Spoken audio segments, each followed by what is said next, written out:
Friends, uric acid आपकी body में बनने वाला एक वेस्ट है जो अगर बढ़ने लगे और जमा होना शुरू हो जाए तो बॉडी में मुख्तलिफ़ किस्म की प्रॉब्लम्स का सामना करना पड़ता है आपको। आज की वीडियो में हम बात करेंगे कि यूरिक एसिड क्या है, क्या इसकी अलामत है और कैसे इससे बचा जा सकता है। फ्रेंड्स, मेरा नाम है आसिफ वदूद और आप देख रहे हैं आसी टीवी। यूरिक एसिड हम जो खुराक खाते हैं इसमें प्यूरिनेस के ब्रेकडाउन की वजह से बनता है। यूरिक एसिड नॉर्मल हमारे जिस्म में मौजूद होता है, लेकिन कई दफ़ा इसकी मिकदार हमारे जिस्म में ज़्यादा हो जाती है। किन चीज़ों की वजह से यूरिक एसिड बढ़ता है, इसकी दो बड़ी वजूहात हैं। एक ये कि आप खुराक के ब्रेकडाउन से ज़्यादा यूरिक एसिड वाली चीज़ों का इस्तेमाल शुरू कर देते हैं, जिसकी वजह से यूरिक एसिड बढ़ जाता है। दूसरी ये कि यूरिक एसिड आपकी बॉडी से फ्लश आउट, जो कि किडनी से या इंटेस्टाइन से, वो कम मिकदार में अपने जिस्म से फ्लश आउट हो रहा होता है। आपकी किडनी का फंक्शन ख़राब होने की वजह से यूरिक एसिड बहुत ज़्यादा मिकदार में जिस्म में जमा होना शुरू हो जाता है।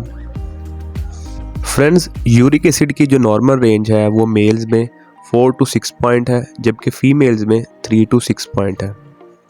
अगर इससे ज़्यादा मिकदार में यूरिक एसिड हमारी बॉडी में मौजूद हो तो बहुत सी कॉम्प्लिकेशन जो है वो परेशानी हमें जन्म ले सकती है, जिनमें जोड़ों का दर्द शामिल है, जोड़ों का सूज जाना या इनमें स्वेलिंग हो जाना एक शामिल है।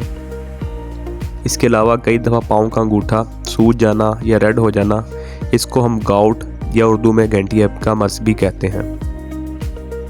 इसके अलावा पट्टों में खिंचाव, दर्द, गुर्दों का मसला, किडनी स्टोन और रिकरेंस ऑफ यूटीआई शामिल है, यानी कि बार बार यूरिनरी ट्रैक्ट इन्फेक्शन हो जाना, और उसके अलावा जो है वो अनवांटेड जो है वीकनेस शामिल है। ऐसे में डॉक्टर आपको जो है यूरिक एसिड की मेडिसिन रेकमेंड करेगा।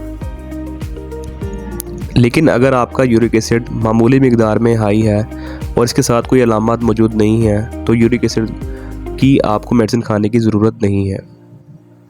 फ्रेंड्स, अब बात करेंगे कि किन चीज़ों का इस्तेमाल जो है वो यूरिक एसिड में बढ़ने की वजह बनता है।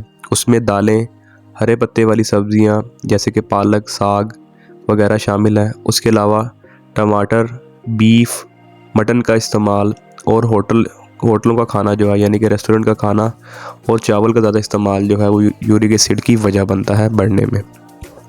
अब बात करेंगे कि नेचुरली तौर पर आप कैसे यूरिक एसिड को कम कर सकते हैं। तो फ्रेंड, इसमें आप जो है वो ड्राई फ्रूट का इस्तेमाल करें, जैसे कि अखरोट एक नेचुरल एंटीऑक्सीडेंट है जो कि यूरिक एसिड को कम करने में मदद देता है। जिन चीज़ों में फ़ाइबर पाया जाता है उनका इस्तेमाल ज़्यादा करें, और इसके अलावा दलिया, इसबगोल, पानी का इस्तेमाल जो है वो आपको ज़्यादा से ज़्यादा करना चाहिए। और उसके अलावा जो है अजवाइन का पानी जो है वो यूरिक एसिड कम करने में एक अच्छा खासा जो है वो रोल प्ले अदा करता है। तो फ्रेंड, कैसी लगी आपको आज की वीडियो? उम्मीद करता हूँ कि आपको आज की वीडियो पसंद आई होगी। तो वीडियो को लाइक कर दें और चैनल को सब्सक्राइब कर दें ताकि आप नई आने वाली इन्फॉर्मेटिव वीडियो से आगाह रहें। आज के लिए इतना ही। Thank you. अल्लाह हाफिज़।